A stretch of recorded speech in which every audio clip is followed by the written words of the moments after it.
Hi, my name is Nick Wapner. I'm an ocean lifeguard for the Los Angeles County Fire Department. I got hired in 2018 and I've spent most of my time down in the South Bay.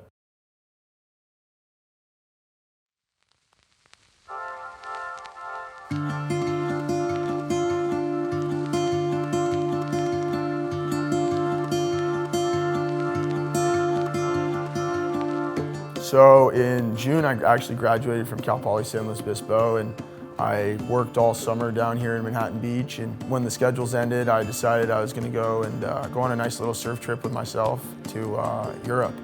And I ended up in Portugal. I spent about a month in Portugal, and then a couple weeks in the Canary Islands, and then Spain and France as well. So in Portugal, I was surfing mostly in like Ericeira. That day it was kind of windy.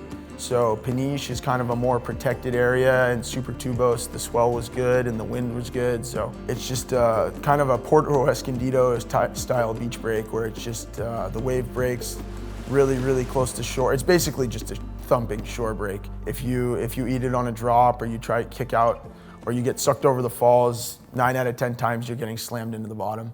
During that time of year, there's really no lifeguards working around. For the most part, there's no safety personnel around at all. That day was, it was about like 4 to 6 foot with some 8-foot sets, and then about like 9, 10 o'clock in the morning, paddled out, and then it just, as the tide got out, dropped out, it got really, really good. You know, I was sitting there, got a couple waves, got a couple closeouts, some beatings, and then I saw Mason Ho, Rio Inaba, Josh Moniz, and a bunch of other pro guys paddle out. I actually was sitting right next to Josh Moniz. Like, me and him were both paddling for the same wave, and he was a little bit deeper than me, so then I was like pulled out and I watched him go, and I was like, oh my God, he just got the best wave of the day. Like this 8-foot thick right.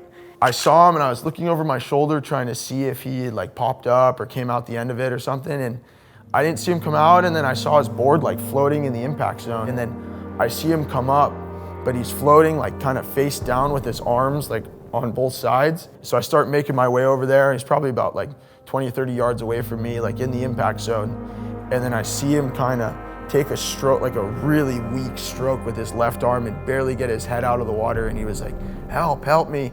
And at that point, I saw Mason and Rio were like just about to close to him.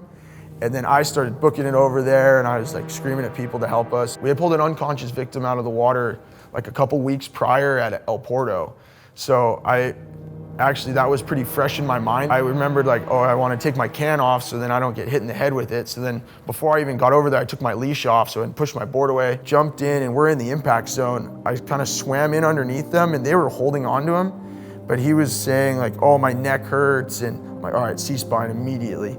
I jumped in and got inline stabilization going, and we're just getting battered by waves. And it took like 4 or 5 waves on the head, just got rolled, and I'm just like underneath him trying to keep him above water, and I'm like just barely get my lips out of the surface to get a breath in. So we're just getting battered back and forth, and then finally we got him up, and I was holding stabilization, and Mason was next to me, and Rio was over here, and then basically he was like, all right, I'm a lifeguard, like grab his legs, we're gonna go ahead and get him out of the water. Pulled him out, and then we ended up just taking him all the way to the top of the berm, kind of laid him down nice and gently, and I kept holding inline stabilization. He has mostly pins and needles, like it was some tough time feeling stuff, and then made sure I stayed holding stabilization, just like make sure you say yes and no, don't move your head, like just stay put.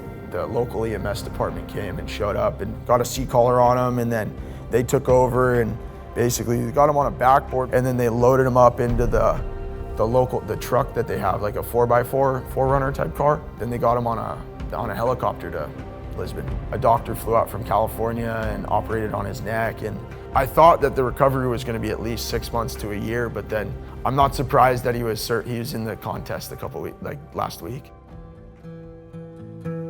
Once everything was all said and done, he actually texted me and called me, and he was super thankful, and it was super cool of him. I was not expecting anything like that. That training and the experience that I've had in the ocean over the last 22 years has played a tremendous role in that rescue having a positive outcome. I mean, extricating someone out of the water and then maintaining that stabilization. So I mean, the training that I've received over the last couple of years played a tremendous role. To receive the Lifeguard Medal of Valor, is an incredible honor. This department is so full of capable and tremendous human beings. On a day-to-day basis, we put ourselves at risk to help other people, and I was not expecting anything in return, because it's kind of just, it's in our job description.